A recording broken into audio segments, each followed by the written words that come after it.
and the web as we know it, I feel fine. LOD2, Creating Knowledge Out of Interlinked Data. Welcome to the LOD2 webinar series, Linked Open Data Tools and Services for Publishers, Enterprises and Governmental Institutions. LOD2 is a large-scale integrating project co-funded by the European Commission within the FP7 Information and Communication Technologies Work Programme.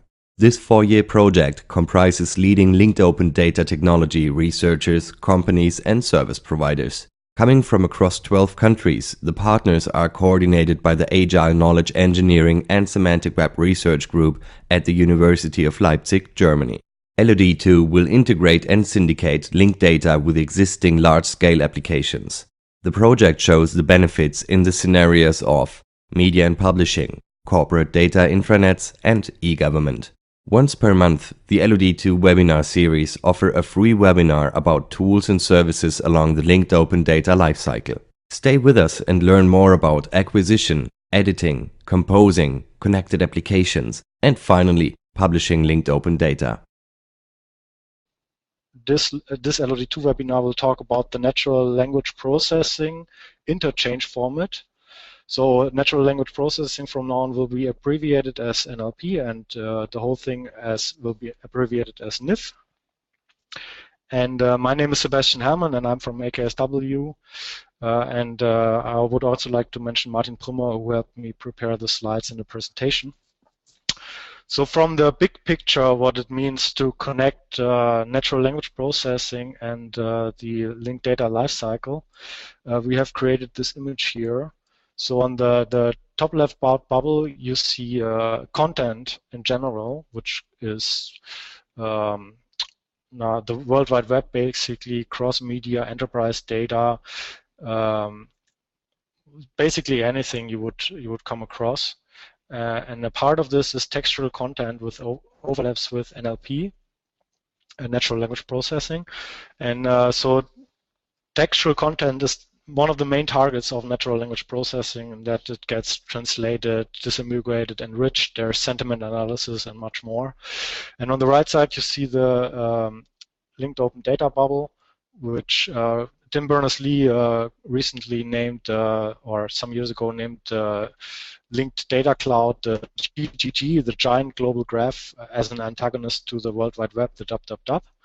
And we are here in the middle where the star is. So if we look at it from the big picture, you already have a lot of approaches for natural language processing, but they are in a way very badly connected. This doesn't mean that the individual tools are not good. I think they're excellent NLP methods. There is a lot of research went into the methods, the algorithms, how to represent data. But the main problem is that they are kind of like walled gardens, and they are not well integrated, and they don't work well together. So this is kind of like when RDF comes in. So RDF as an integration format can bridge the gaps between these walled gardens, and also with its extensions OWL. So this is where we're aiming at, and of course the NLP interchange format, as it's based on RDF, will, as we will later see, will help us achieve this interoperability between the walled gardens. Another part, when we go away from the NLP tools and talk more about NLP data or linguistic data, they are currently filed under cross-domain in the large LOD cloud. So I think this is a very old picture. The recent picture was not recreated recently, so this is September 2012 still. And you see that the area, there's actually no area for NLP data or linguistic data, as it's just under cross-domain, which is kind of like a miscellaneous section. There is, however, a recent movement that tries to improve this improve the availability of linked data in the area of linguistics. And this is called the Linguistic Linked Open Data Cloud. And the recent image is shown here. And this movement is driven by the Open Linguistics Working Group, or one of the drivers of this movement is the Open Linguistic Working Group, which is an OKFN, Open Knowledge Foundation based working group. And as you can see here, this is a growing network of linguistic data. So there are lexicas, corporas, annotated corporas. So it's a bit different than mere fact knowledge. So if we talk about the vision where we want to go with this, in the end, we want to have LLOD aware. So this is the Linguistic Linked Open Data Cloud, LLOD aware NLP services. So this means that in the cloud you would not have only data, but you would also index LLOD aware web services, and these services would be based on lexica and dictionaries in RDF using the Lemon model, then training data for NLP and RDF using the NIF model, then also service metadata descriptions in RDF. So this would be describing the web services, the available web services, and then you would have a combination with real world facts. That would mean, for example, with DBpedia or GeoNames or any other of the initial LOD cloud you saw here. So this is kind of like a combination. So then if you imagine a long-term goal that you would have an index of available NLP tools, an index of available NLP data, and you could freely choose, well, you would not even need to choose how to combine them, but you could kind of like describe the tasks you want to solve. Let's say you want to have a part of speech analysis in German, or you want DBpedia links in Arabic, or you want a sentiment analysis over maybe a domain, Wall Street articles. And then kind of like an algorithm, a search engine could search through the data and the web services and suggest tools and data to you which are interoperable and could be combined to solve the task. On top of this, there could also be, so this is from a download locally and configure perspective for a developer, but then there could also be a freemium or pay-per-use business model for this, which kind of like interfaces with the user needs and would have a very fast development time or time to market of these services.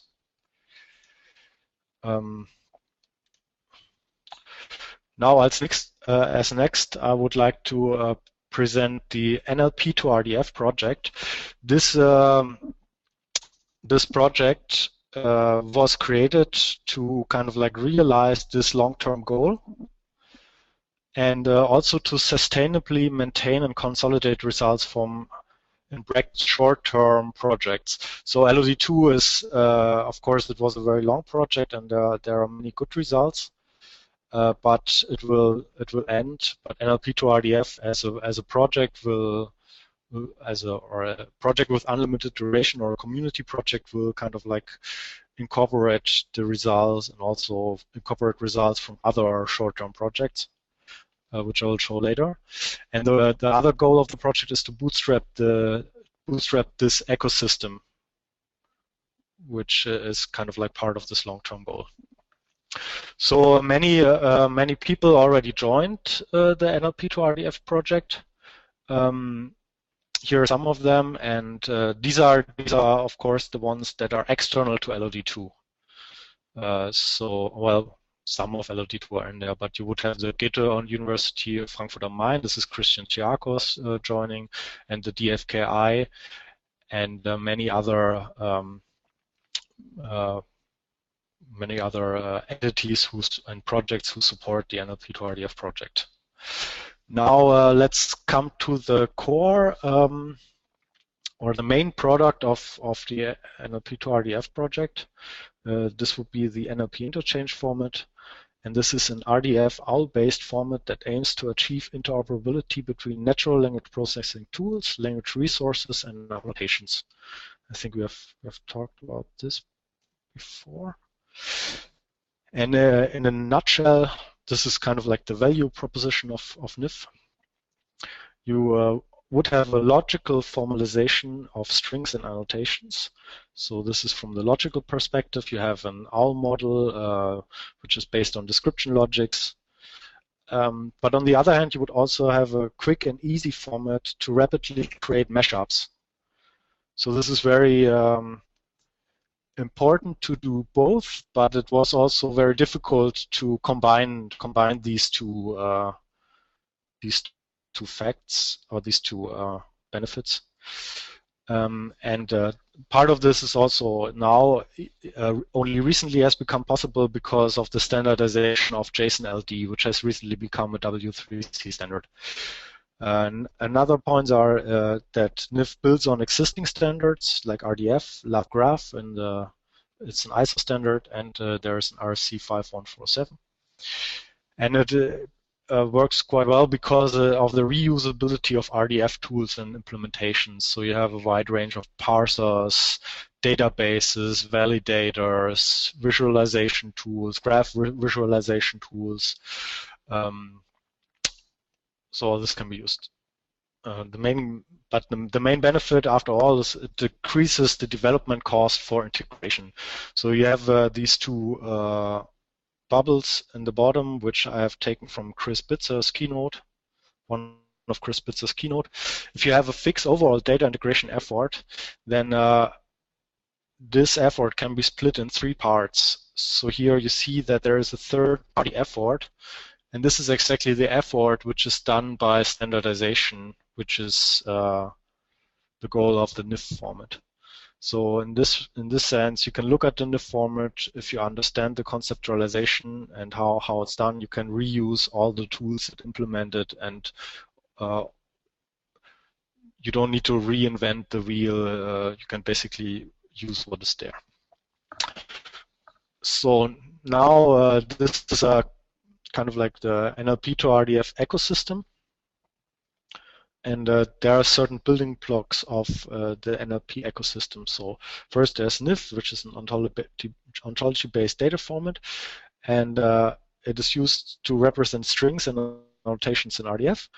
And it kind of like, it is extensible, so it models different layers of annotations, like part of speech tags, entity linking, sentiment analysis, but it does this with the help of other ontologies. Then it allows to represent annotated NLP corpora for training NLP models or NLP tools. And here in this webinar, we will mention the WikiLink and the Brown corpus. And then there are several NLP tools which serve as a reference implementation. And furthermore, there is a certain infrastructure provided by the NLP to RDF system, like centralized services, which is first of hosting and coordination of central web services, and then there's data validation. Here's another overview image. So on the bottom you see the data web, and then the middle part is kind of like the NLP interchange format. And on the top you have the layer of the different NLP tools, and it kind of like bridges the gap between these. So now finally, I think you have waited for this now a long time. Here you can see some RDF. This is the NIF format. So basically, the top part is URI. It uses a special URI scheme. And the main goal of this URI is to represent the string. My favorite actress is Natalie Portman. Because in RDF, so the main requirement when developing the NIF was that it had to be RDF to be compatible with all the other LOD2 tools and RDF tools. And if you have a string in RDF, you can only keep it in a literal, which is now in the object part at the bottom. But to use it, you have to give the string a URI, and this is done by the URI on top. Now, if we look at the URI on top, you can see that, or you should imagine that it has two parts. One is kind of like, the first part is idiosyncratic, which means that it is given by the creator, and the second part, which is char equals 0,40, is created by an algorithm. So in this case, the algorithm to create this char equals 0,40 is that you take the offset of the string, which is in the NIF isString property, and just add the 0 for the first part, and then it has a total of 40 characters, and you add the 40 at the end. And everything before the C, so the hash included, is kind of like a part which can be given by a user. And so once you have this URI, you can easily attach more information in RDF. So you type it as an RFC 5147 string, because this is the request for comment that standardizes the syntax of the write part, the generated part, char equals 0,40, and you give it you assign it the class NIF context, which has a very special meaning, as we will see in the next slides.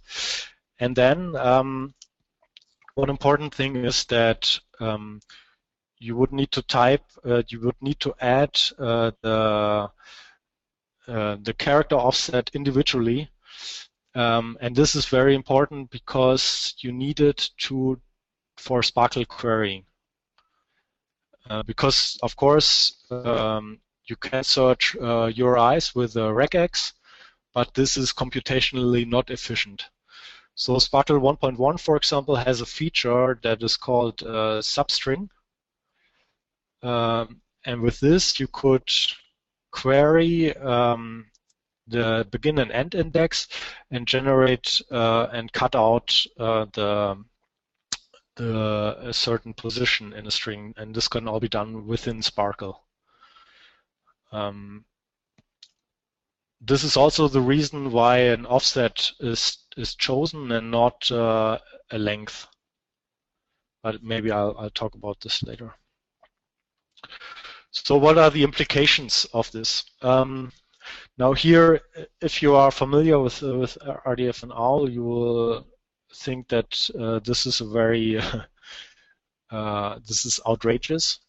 But in the end, this was discussed during the creation of RDF 1.0 and 1.1. And in principle, there wasn't anything that any good argument that should disallow these types of constructs. They were just not included in the standard.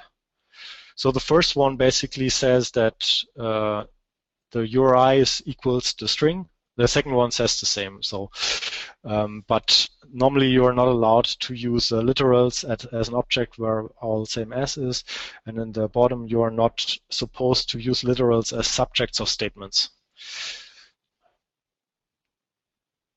But in the end, this is the semantics, the logical semantics of the URI presented here. So this URI is the same as the string in the NIF isString property.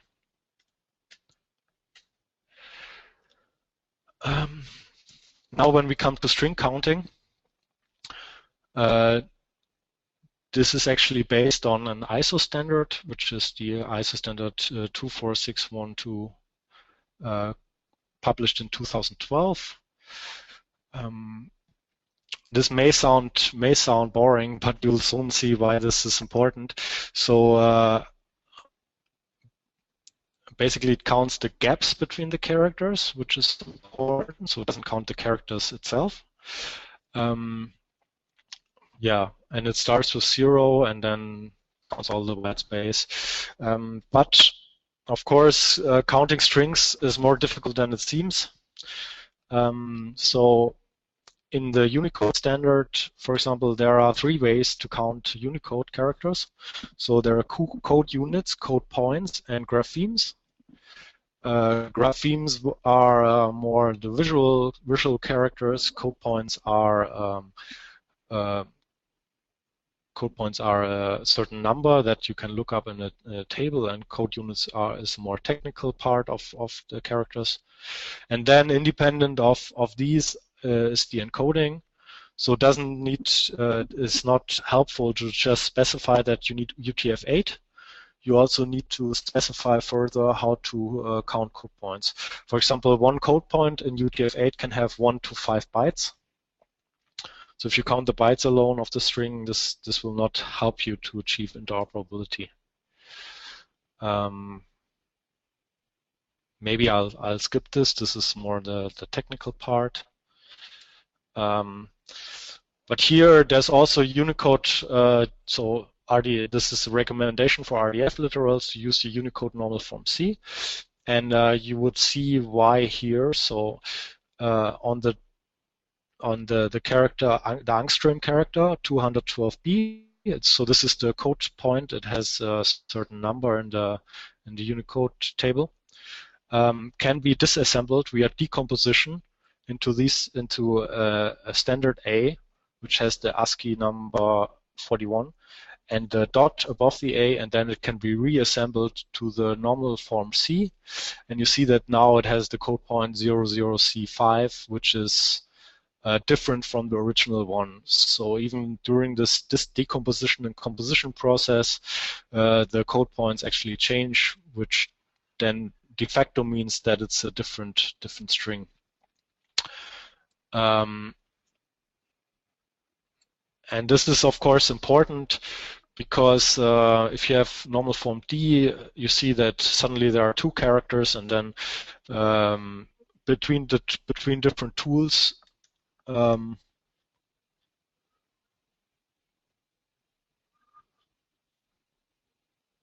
okay. Oops. No.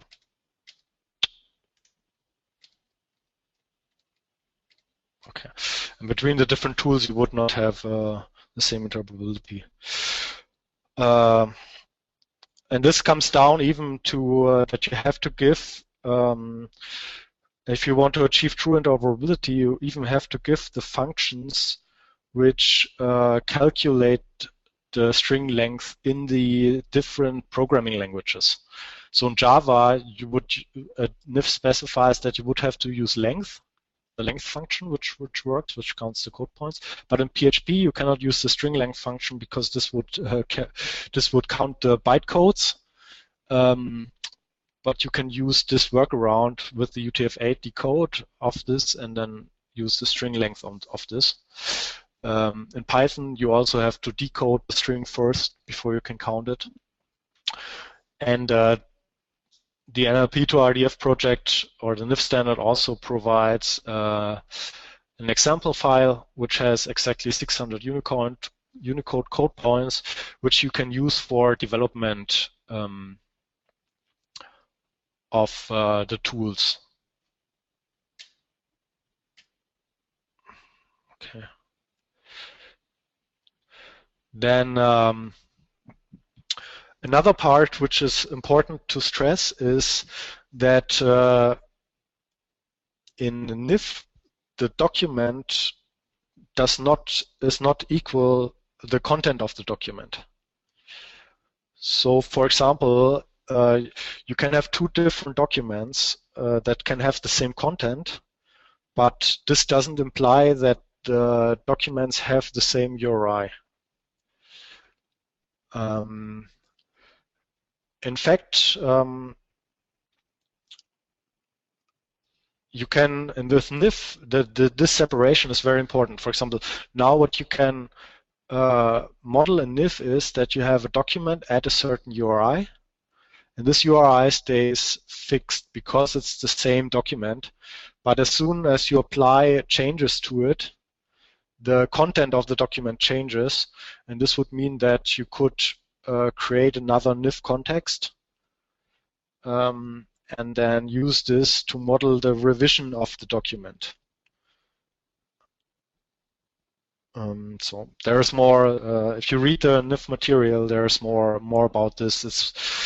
It's a bit philosophically, but it has some practical relevance as well.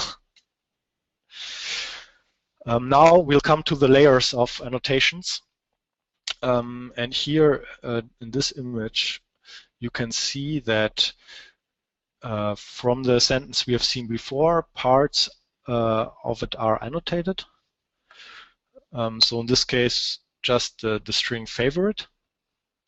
And you see that the dynamically generated part of the URI, so the prefix always stays the same, right? There's a given prefix by a client.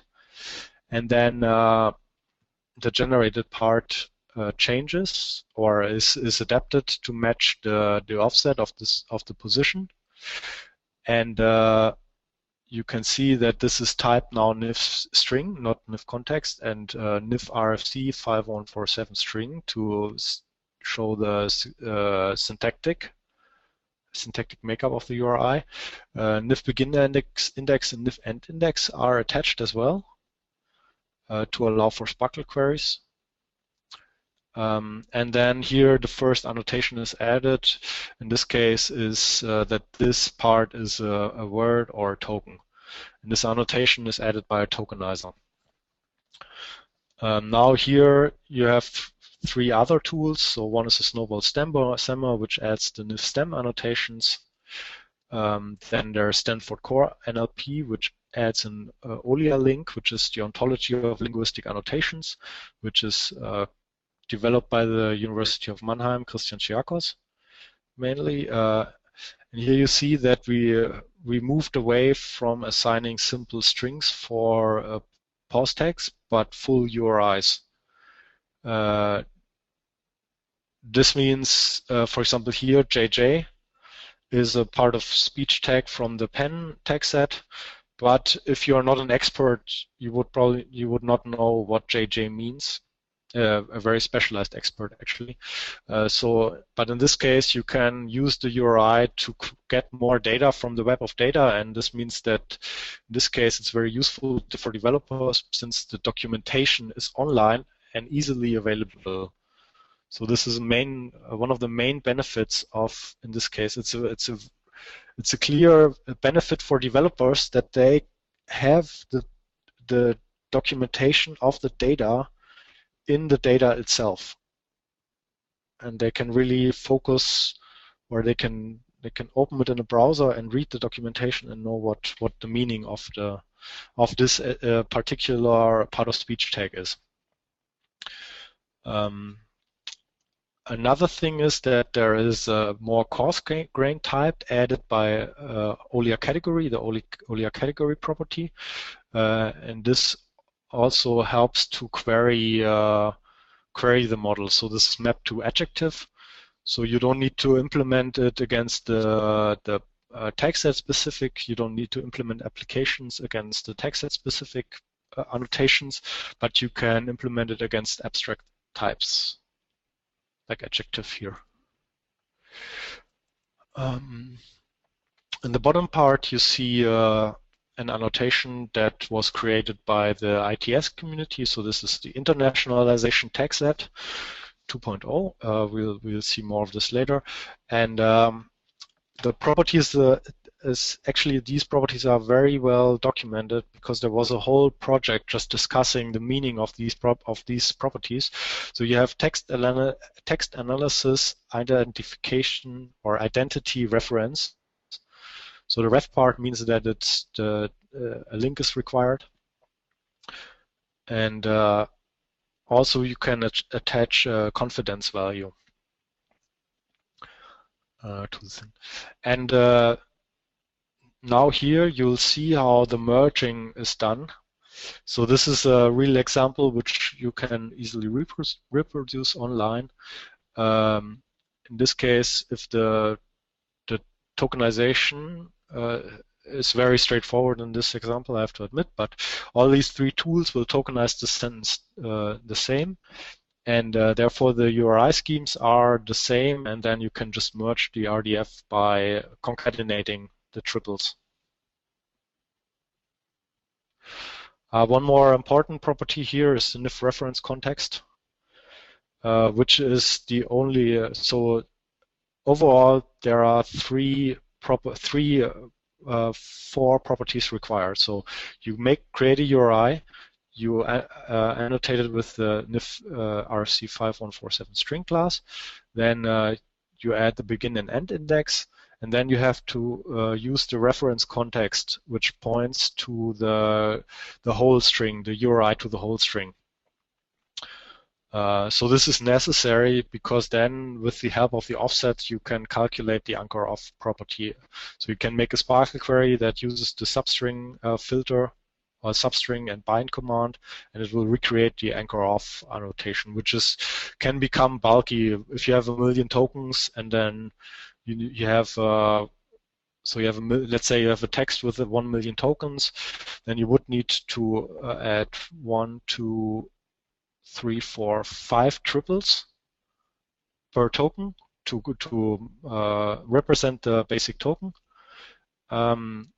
And then, of course, depending on your use case, you want to materialize, maybe you want to materialize the NIF anchor off property, but it can also be generated on the fly, for example, with Sparkle. So you have basically you have this degree of freedom whether to materialize the property or not. Now, if we talk about tokenization, this is which is a very difficult part. So here you see that there are many different tokenization variants, and there is, of course, or let's say it like this, in English there is, I think, no standard on how to tokenize property properly. I think I have heard that, for example, languages like Chinese have an ISO standard for tokenization of their words, but I did not check this. So theoretically, there could be a standardization effort standardizing tokenization, but this has not been done yet for the major European languages. So tokenization is a very basic requirement of any tools that want to build upon other tools. So the way how this is treated in NIF is that you have a tokenizer at a very early level, which produces tokenized NIF, and then all the implementing tools are required to honor this tokenization. So there is or at the moment not, but there will be a test that checks whether a tool that reads NIF and adds annotations to it, if it changes the tokenization which was given to the tool. So this is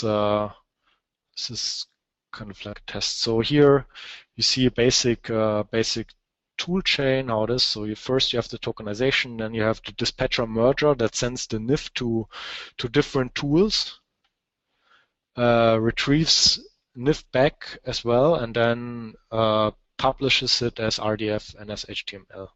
So this is implemented under the demo URL NLP to RDF.LOD2.EU demo.php. Okay. Here, okay, I will not show a live demo. I have to say,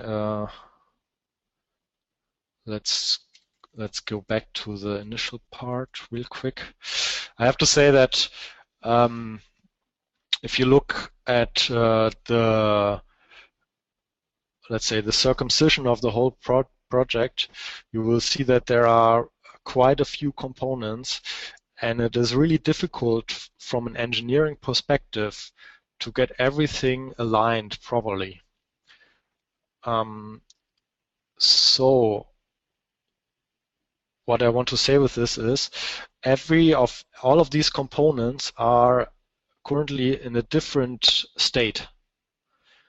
because NIF was also changing. So what we are preparing right now is, and this is a very difficult task, to coordinate between different developers participating in the NLP to RDF project to achieve interoperability between a certain set of resources. So this means NLP corpora, NLP tools, validators, specifications. So this is still ongoing work. So it's a it is basically concerned with the middleware. And once this engineering part is finished, we will have a big NIF 2.0 release.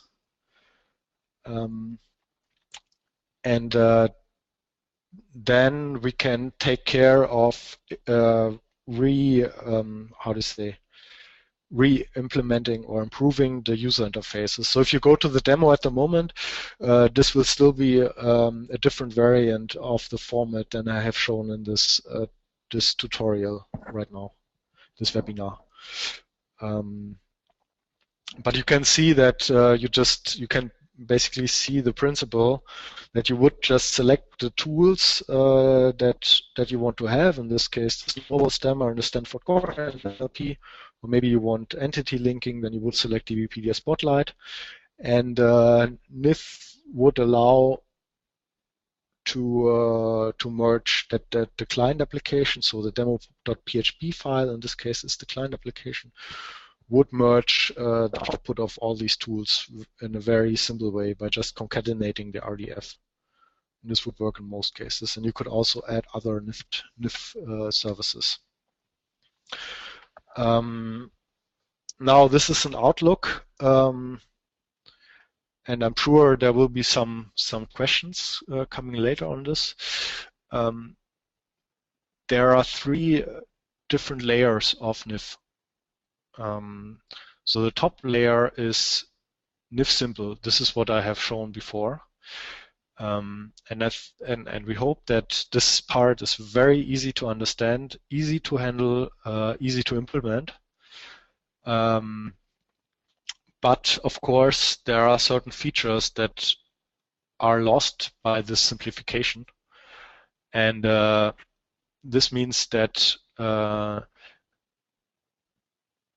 it's always difficult when developing such a large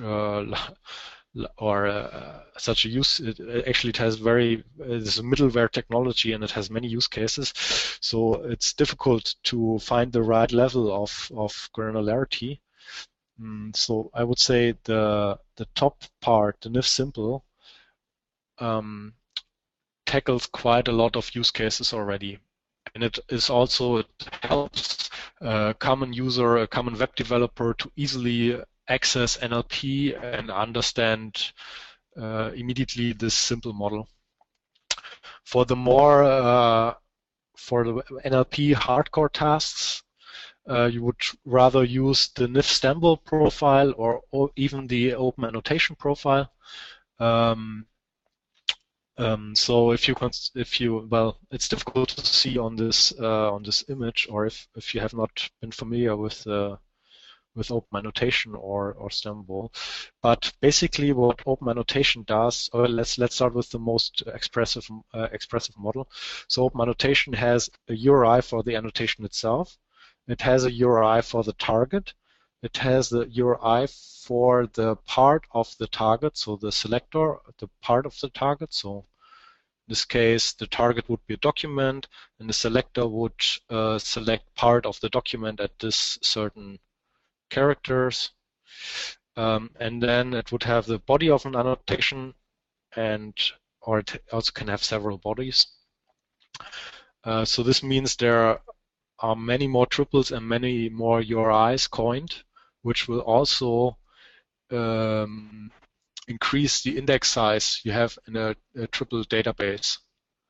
So you can imagine it makes a difference if you have a lookup index, URI lookup index. It makes a difference if you have 1 million URIs or 5 million URIs. And then you see that the Stamble model reduces this number of created URIs because it merges, it separates only between target, so it merges these target and selector, and it also merges annotation and body. So then you have less triples. You lose some expressivity, but the format is more compact. And for example, the NIF and Stumble profile already allows alternative annotations, so you can have different variants, maybe with the confidence, and you can have detailed provenance information. While the NIF simple profile basically has a single truth, and this is determined by the web service request. So the idea of the NIF simple profile is that you have a piece of text and you want part of speech text or DBpedia links for it, and then you send it to a web service, and the web service just annotates it with the best it can think of. And then the client who sent the request, of course, knows all the rest. So it knows which web service URL it requested, when it requested that, and what the result was. So basically, the client contains all this information implicitly, and then the other layers or granularity profiles like LIF, Stumble, or Open Annotation allows to store this information additionally in RDF. So normally, I would say in most of the use cases, such a detailed provenance information or alternative annotations is not needed. Now we come to the second part of the ecosystem, which is the NIF corpora. And here we focused on the entity linking corpus. So entity linking means, or wikification means that you have a certain text and you want to find the named entities in the text and link it to Wikipedia. You can see here that there are 7 corpora already. 6 of those are with entity links, and the last one is only with part of speech tagging. And so you can download the corpora. They are all in the same format. You can expect that the string counting is done in the same way, and that there is kind of regularity in the data, which allows you to switch when training different NLP tools. You can switch between the corpora and retrain the model, or you can combine it or run a further analysis. So this is a ready-to-use collection of named entity benchmarks. We'll focus here on the first one because it's the largest. So this was a corpus created from a web crawl of Google, which means that Google crawled 10 million websites and looked for Wikipedia links. So basically you have the anchor tag in HTML, so it's href and then Wikipedia, and this is what Google collected. We converted this to the NIF format and published this as linked open data. So you can query individual texts or you can get annotations for the individual websites. And there was some additional processing done to extract relevant text snippets and add also DBpedia ontology classes. So what we did with the corpus is we took the Wikipedia link, changed it to DBpedia link, and then we added the necessary ontology classes from DBpedia as well. This results in over 500 million triples, which is around 79 gigabyte linked data. And if you compress it, you will get around 12 gigabyte zip dumps. You have a total over 30 million links to over 3 million entities. So here's one example.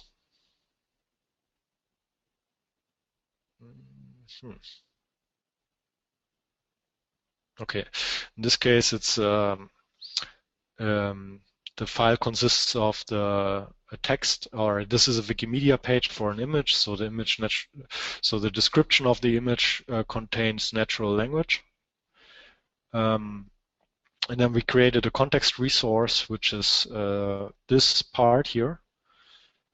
And this has, in this case, it has 520 characters assigned to certain types. Here's the string as a plain text. And then there's the begin index and the end index. And you can model provenance with the source URL. So in this case, you can link. So this is the link to the document, right? This is the top part with the wiki link .nlp2rdf.org is the link data URI for the content of the document, also in RDF. And the bottom part connected with source URL is the document itself. So basically, if you click on this link each day, there might be an edit, and the content of this document changes while the URI stays the same. So this is the difference in the modeling. Then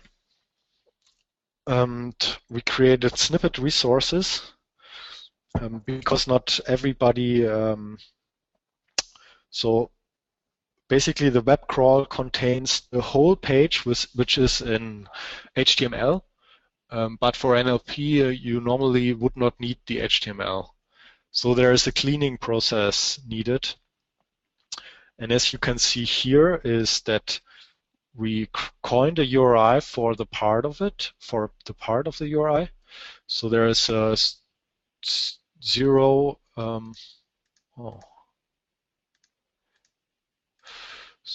So this is from 0 to 68.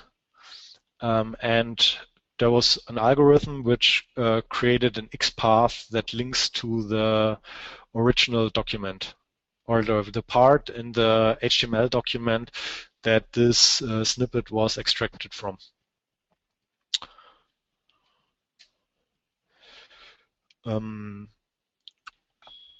Also, maybe I should skip. No, actually I shouldn't skip this. So here you can see that here you can see the whole annotations which are included in the WikiLinks corpus, and I'll talk more about this later. So the first part you already know from, you know of it. And let's talk about the bottom part. Let's talk about the link at the very bottom, which is ITS RDFTA identref. So this is the converted Wikipedia link to DBpedia. And then above this, you have a full inferred class reference. So this is an annotation with 4 different classes. Of 5 different actually 5 different classes from the DBpedia ontology, and there is a special element in this which is specially annotated with the NIF TA text analysis nerd core class ref, and these in this case this is taken from the nerd ontology, which is another project funded by Link TV, and in this case it uses the message understanding conference types, which is a coarse grain type, organization, locations, time, places, persons, right? So here you can see a Sparkle query.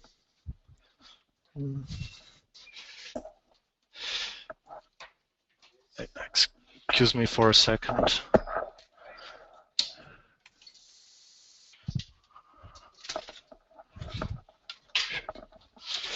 Okay, so I'm back. So here you can see a Sparkle query over a corpus that was loaded into a triple store. And if you are from the RDF world, this will not surprise you a lot.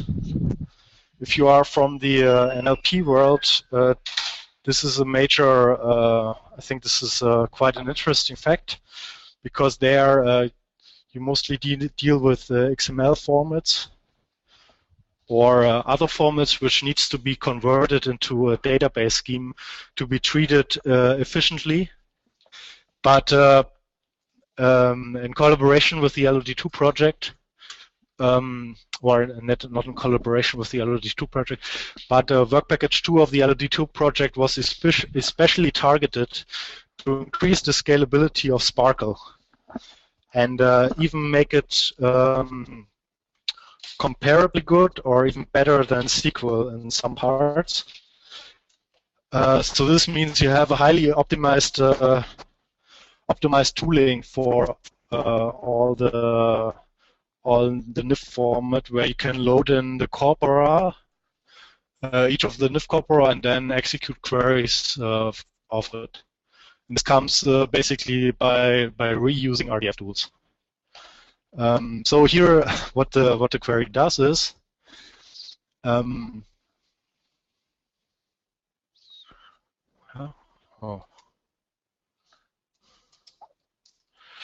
so here, what the query does is that it infers, it uses a feature of Sparkle 1.1, which is the transitivity, and it kind of like links the part of speech tags from OLIA to the coarse-grained class and finds all the nouns in the corpus. So you can load it into a triple store and then execute the query.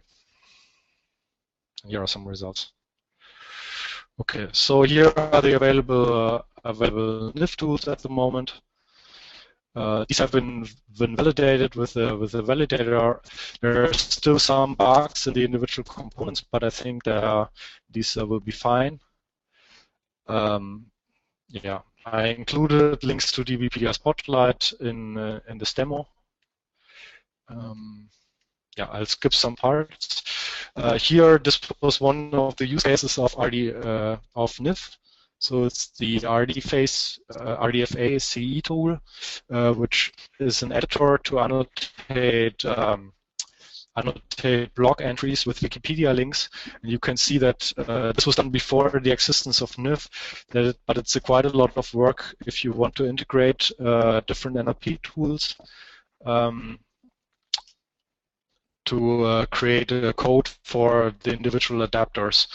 So in this case, Ali Khalili, a colleague of mine, created this implementation, and he needed to create client code for the 7 APIs you see here, like Ontos, Okale, Alchemy, Extractive. And if you have these would have, so if, in this case, if they would have implemented NIF, then he would, the client would have the work to implement it again and again and again. Okay, actually, I have made more examples here, but overall, I want to show some developers who have been working on NIF. Now that I see it, I think we have forgotten many more people there, like Magnus Knut and Nadine Steinmetz from HPI Potsdam. And also our Korean partners like Jung Lim are missing, but maybe we will add them to the final slides. And I would like to thank you for listening to me.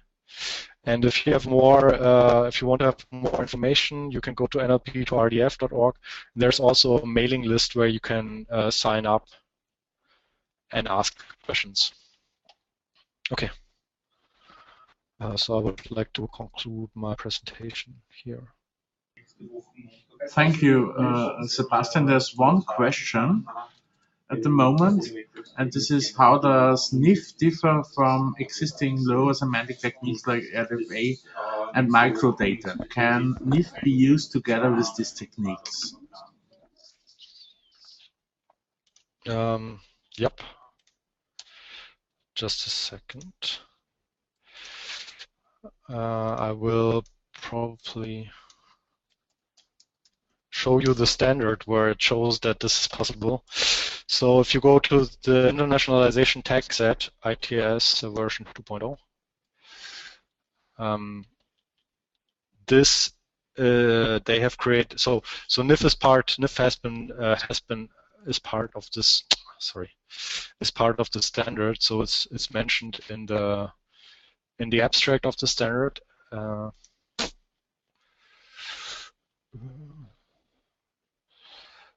Let's look at this. right. So this is the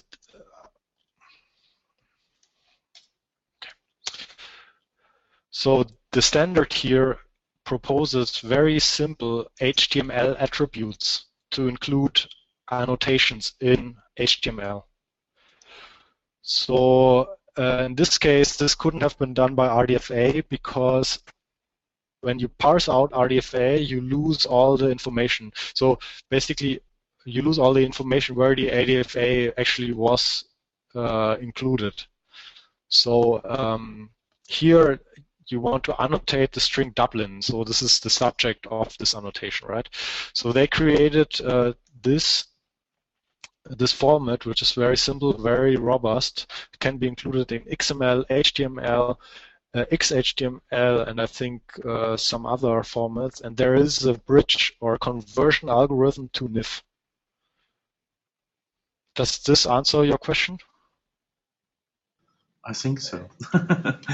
Thank you. So there's no other question in the queue as far as I see. So then we could end this webinar because already the sound is getting a little bit. Oh well, there's another question coming in. Have you tried to progress big amounts of text for semantic annotation in it? And what is your experience in that? This is a question coming in right at the moment. I know this is a, so let's say I know this is a problem, but I mean, I think we are probably, with the WikiLinks corpus, we are one of the few people who have actually, I think you could consider this one of the largest projects using text analytics in RDF. So I'm not aware of any other project that has successfully combined RDF and text analytics in the way we did with the WikiLinks corpus. Hope you enjoyed staying with us. If you need more detailed information, visit us at www.lod2.eu and let us know how we can improve to meet your expectations. Don't forget to register for our next webinar. Have a great day and don't forget.